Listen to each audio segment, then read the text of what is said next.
Scott, thanks for coming and being with us. Just want to, again, remind you the series that we're doing right now, these conversations is all a part of something called Heard. And the goal of Heard is that we as a church, Wildwood Church, might be quick to listen, slow to speak, slow to become angry. And so what are things that we might not normally think about, hear about? What's another perspective that we need to hear as it pertains to the subject of justice? Now, I recognize also that we are taking an oversimplified definition of justice. And so what I mean is this, justice is just giving people what they deserve. And the two sides of that are the punitive side and the restorative side. Punitive, you do something wrong, you gotta pay for it. Restorative is really where the scripture spends the bulk of its time. How do we restore justice or bring justice, seek justice on behalf of people? And almost always it involves restoring the dignity of man to him. So God made us in his image, the Imago Dei. And so what does it look like for the church to pursue justice on behalf of the world? So that's what the series is. That's what we're talking about. And so this conversation here. So before we dig in, I want just tell us a little bit about who you are, where you've been, how'd you get here? Sure. Just ever so briefly. Yeah. I am, I guess I'll start with the vocational piece of it, but I'm a lawyer. I'm also a certified mediator. So I both advocate on behalf of clients and I resolve a lot of legal disputes. I probably resolve in any given month, maybe 15, 20 legal disputes. But I've also been an advocate. That's been practicing law for about 20 some years, and mainly in the employment law arena. So I deal with a lot of disputes between employers and employees. Background, married to a beautiful wife, Krista Callen, and two wonderful sons, 15 and 13, Bryce and Taylor. So I'm a father on top of that. I mediate a little bit of disputes at home from time to time and advocate, but I tend to lose. And then quick background. I have an interesting background in my sense about how God shaped me to be here today with the vantage point I have. My dad was in the military. He was in the Air Force. So he had a very unique perspective on there's rules. And if you break a rule, you got to pay the consequences of it. But he pushed excellence. He followed like the military structure on how you do things. My mother was a school teacher. Both from different perspectives. My dad helped with minority recruiting in the late 1960s for the Air Force, so kind of a pioneer in that arena. My mother worked at different schools, from the top tier schools in the suburbs to the schools in more urban settings. Was going to go to thinking about becoming a marriage and family therapist. Decided I probably had a little bit more advocate role in me. And I ended up studying psychology. Long story short, picked between law school and marriage and family therapy, ended up as a lawyer, and was really interested in the employment context because it involves people. And you see real life people, real life situations come out in the employment context because that's where people spend the majority of their time. Explain to us just in general terms, how does lawyering work? Yeah, lawyering is, I would say, bifurcated or segregated into different where justice may play out. I'd say there's attorneys and legal issues that I see and feel more the sense of justice, like, maybe you're advancing some law about marital rights or abortion on either side, one way or another. Or something that's more a collective sense about justice for numerous people, numerous rights. I see probably more justice being advanced or advocated in that setting. There's times in what lawyers do, which is representing a client or defending a client, something that's not you're going to see in the news, where there's justice that is being pursued, and I think that's a good thing. Somebody may be injured, somebody may be discriminated against, a company may be unfairly accused. So justice does play out. But I'll be frank with you, in the day-to-day piece of the law, you don't hear the word justice come out too much, not with lawyers at least. Sometimes, and every lawyer to some degree uses justice in some form or fashion with whatever position they're trying to advance. But I think it's somewhat of a lost concept in the day-to-day practice of law. And why is that, you think? Unless you're talking about a criminal issue, you really resolve legal issues just by money. And money is the best way. I think society has decided that's how you would restore justice or provide justice when somebody's rights have been violated or somebody's been injured. But there's great lawyers, and there's lawyers that make a lot of money and pursue and exact justice. And but the legal arena, I don't want this to be indictment on lawyers or the legal system, but it's like anything else. When money is the main arbiter or the end line, you end up talking more about money and having people want more money or pay less money. It becomes money, not so much justice. Now, sometimes the money equates to justice, but at the end of a lawsuit, usually a jury awards an amount of money, and they don't say this is for justice, but that's money's how it resolved. But most cases settle before you get to a court of law.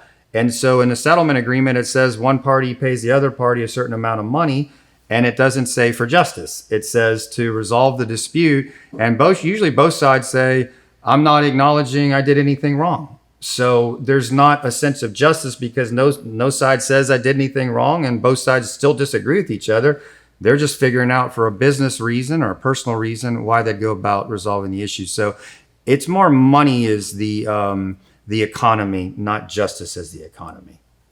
Before I ask you a couple of specific scenarios, talk to me about mediation, just the process in general. Help us understand what that is and even why it sounds like it's become a joy of yours. Yeah, God worked somewhat of a miracle in my life. Without bragging or sounding like a billboard, I thought I was successful as a lawyer. So I won't say I wasn't. I just think God shaped me to be a mediator. But mediation to me is I'm able to work with people of two different sides of a legal issue. And so what mediation does is I get hired to come in and listen to two sides who both think they're right and both think they have been the victim of an injustice. And both come into me telling me why they're right.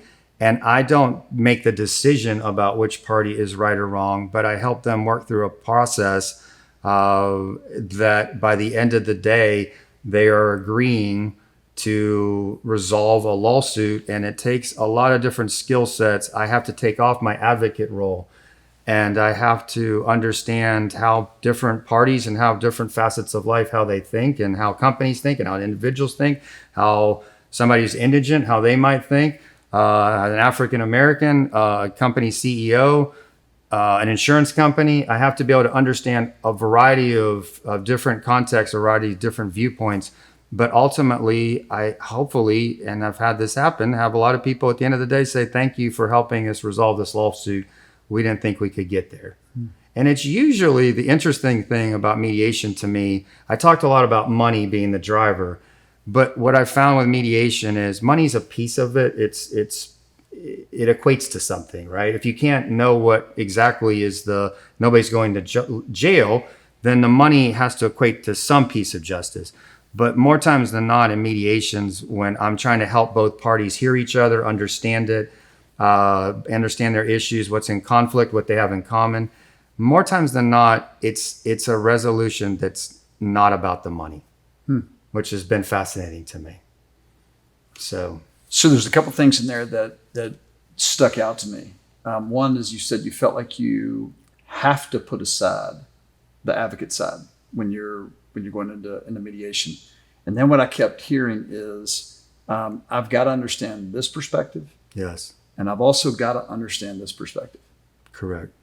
I mean, when you look at justice-related issues in our day and age in America, and I won't limit you in your thinking. I just say, but when you think about justice-related issues, man, help us as a church, because when I turn on TV, I don't see this network and this network trying to understand the perspective. I see this paper and this paper. I see sides. Correct. In there.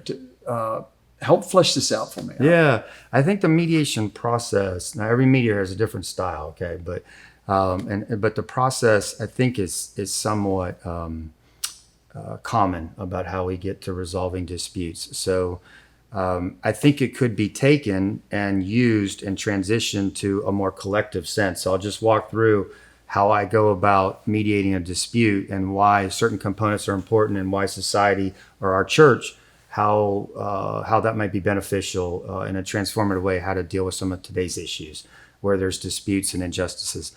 The first thing I think is vastly or critically necessary to a good mediation is both sides. There's a level of confidentiality in mediation. It's a confidential process. Now, what you see in society or on the news, that's not confidential, or a dispute at the family table is not confidential. But my point about it is what the confidentiality allows for, it's a vehicle where both sides can speak freely. They speak freely to me. And they're not talking with the other side. I'm the mediator. And so they talk freely, and anything they want to say to me, it doesn't have to be right. It doesn't have to be wrong. They have an opportunity to tell me their side of how they see things. Some of it may be even, they might say something and say, I don't know why I said that, or but I needed to get it out. So there's a dialogue, a free dialogue piece. When I say free, a freedom to speak freely without being demonized or put in some kind of threatened by what you're saying. So that's important. I think if we take that piece and move it forward into society, the ability of people or church members to talk about different perspectives and different sides of the issue without being castigated or demonized or almost like they're a leper if they have us hold on to a certain viewpoint, one way or another, I think that would be transformative. So I see today where there's parties and times or one party or like I'm using this in the collective general society sense or even a church sense, they can advance a certain position, but the minority position feels like they can't say something or advance it without repercussions. I think it's vital to have the dialogue. Now, that's common in any kind of restorative process. You go to marriage and family counseling, that's what they're going to want to do, get both sides talking.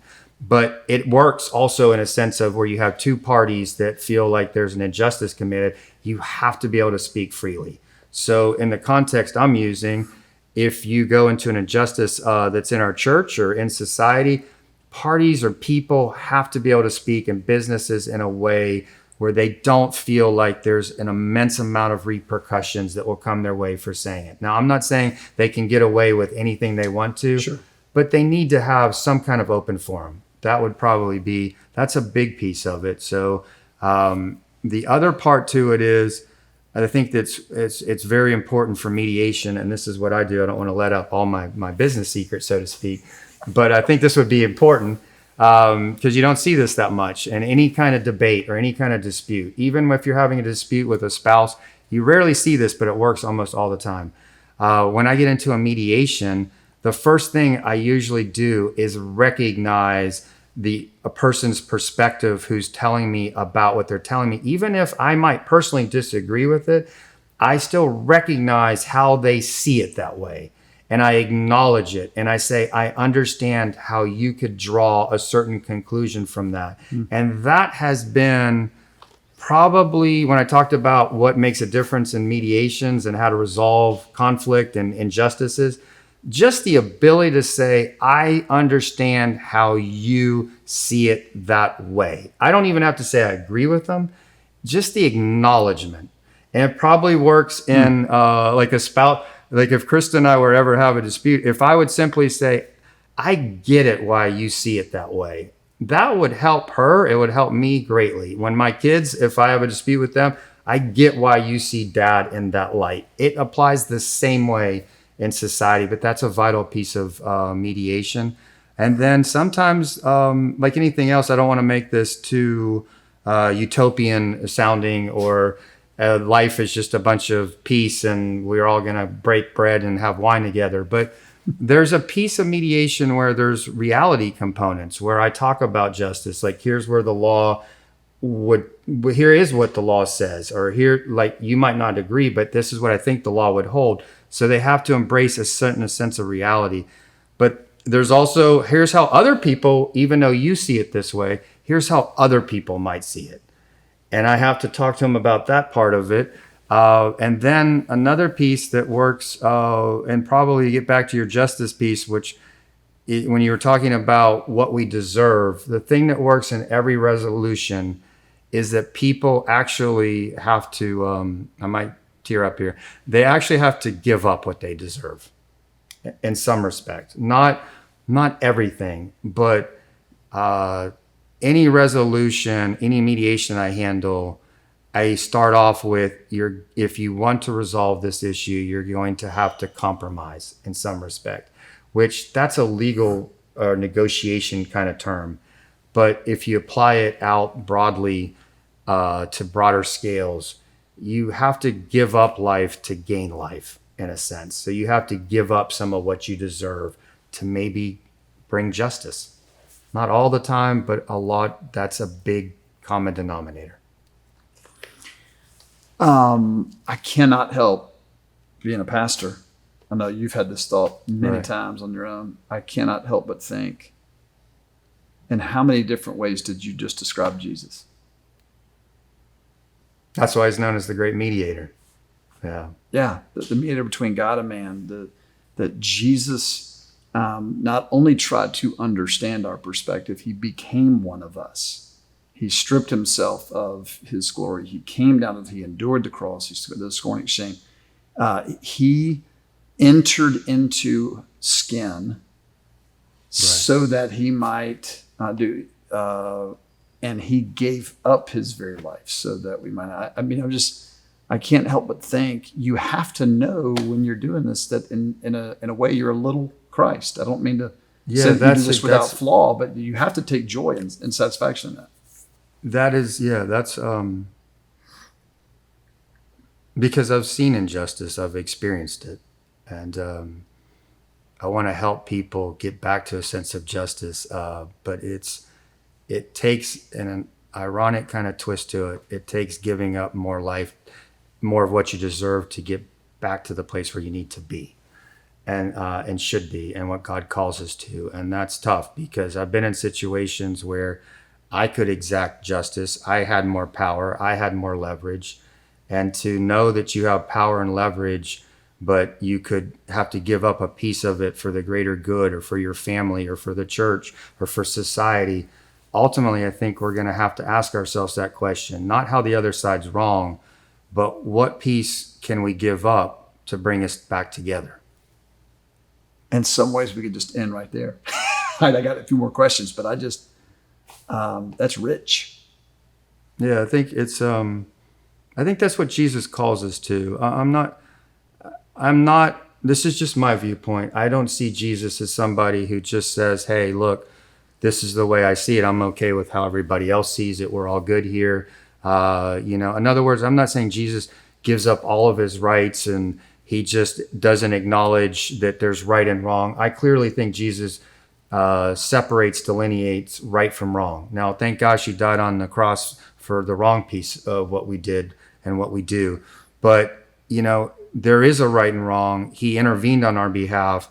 I think we're going to have to, intervene on others' behalfs. But I think we also have to understand, even if we disagree with others' perspectives, it's okay to say, I know why you have that perspective.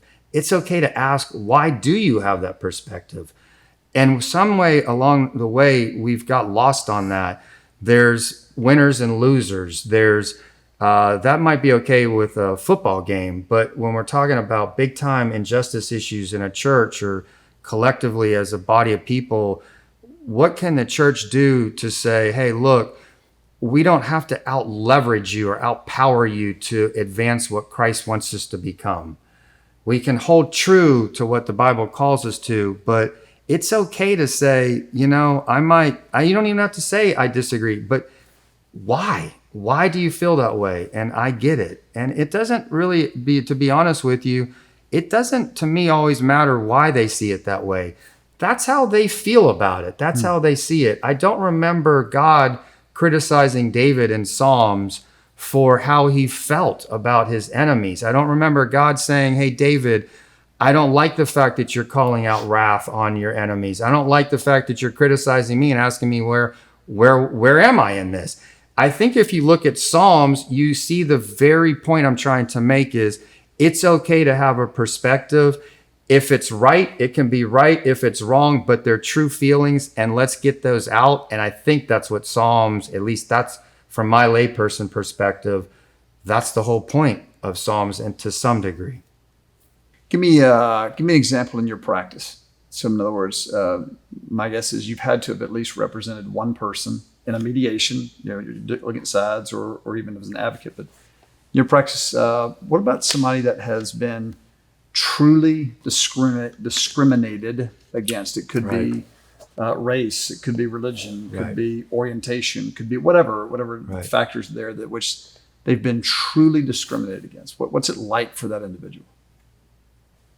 It's real, first of all. I mean, what I mean by that is sometimes I think we read things in the newspaper, see things on the news, and it lacks like the humanity of it, the dignity. Like, I guess to use the dignity word, I've seen people's dignity stripped away right in front of my face. And they see it a certain way, and it's hard for me not to say I didn't see the discrimination too. And so it's hard to hear it. It's hard to hear the N-word. It's hard to hear about nooses. It's hard to be a white male talking to an African-American woman in some ways, and listening to it and hearing it. But I'll tell you, and I know you didn't ask me this question, but I'll never forget a mediation I had in the last month. It was right after the George Floyd incident, and I had a woman who was denied a number of promotions, and she was more educated than the white employees that got the promotions. I'm not saying she was discriminated against. I don't know. But I clearly, let's just say there was a lot of promotions. I understood her point. And all I told her was, I truly, truly understand how you feel discriminated against. And she started to cry, and I started to cry. And she told me, I've never had anybody even acknowledge that, and I don't feel crazy anymore. And there was something about that made all the difference in the world to her. Now, she's just one person. But I don't know if she was discriminated against based on race, but I can tell you the optics, she was not wrong to perceive that. So I've dealt a lot with that. And if you don't mind, I'll interject just so people's society and the church can hear how it plays out in the real world in terms of what I truly hear and see. I hear the N-word a lot. It comes up in employment settings, and I don't know whether it's a lie or fabrication, but I probably hear it in employment suits once, twice, 3 times a month. I hear about nooses. I hear about a lot of discrimination. Again, the businesses and employers, they usually, there can be 2 sides. Sometimes they tell me it didn't happen or was misperceived. And I can't always say that the companies are wrong either. Like, they have legitimate reasons why they do things. But I don't want the listeners to think that some of the things you read and hear about, like they don't exist anymore. They do. And just so your audience knows, I'm not some huge ACLU liberal person, but I hear them and I see them. On the flip side of it, I've seen people use discrimination as a way to extract money from companies for settlements. And at the end of the day, after the settlement, I've seen former employees walk away clapping, screaming, in celebration that they just pulled one over on the company, and the company had to pay money, and they just used discrimination. I've seen that happen too.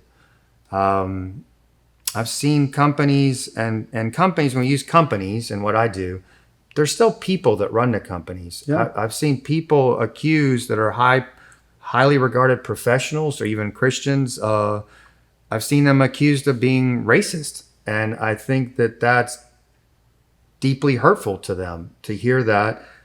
I'm not saying they didn't maybe do something or say something that might, again, be perceived as that, but they certainly didn't have that in their heart, I can tell.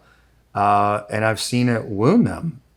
And I've seen them become intractable in a sense of, I didn't do it. And so it's a tough process. Again, getting back to justice, let's just say the person or the company is being unfairly accused.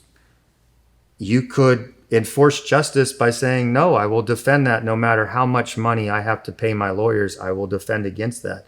That's one piece. There's another piece to say, I didn't do it, but I see how you got to that conclusion. What can we do to make sure we don't run into the situation again?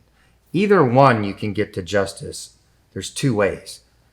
I just work on the one where you get before you get to court and the court says who's the right and wrong party. Which my guess is that's what most people would like.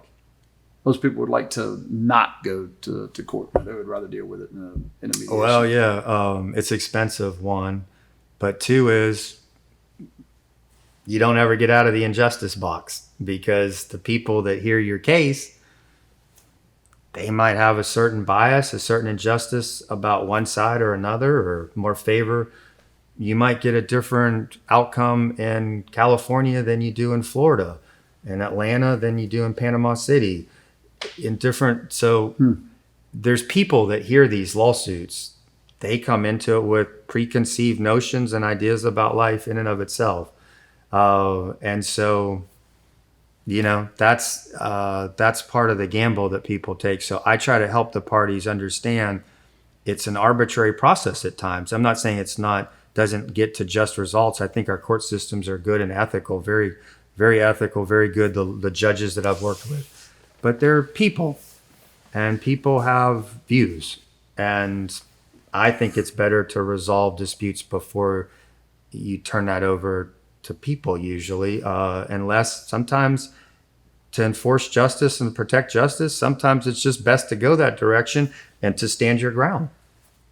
Sometimes that's the best approach, win or lose.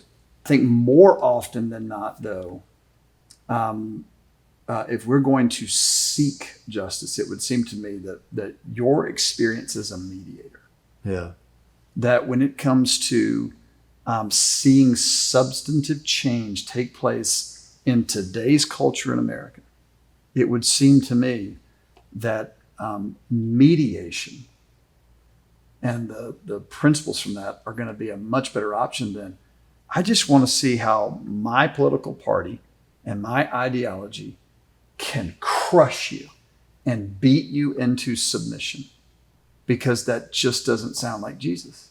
It doesn't. And I'm going to go on a limb. I don't think Jesus was a Republican. I don't think he was a Democrat. I truly, I don't see Jesus like that. That's not how I see Jesus.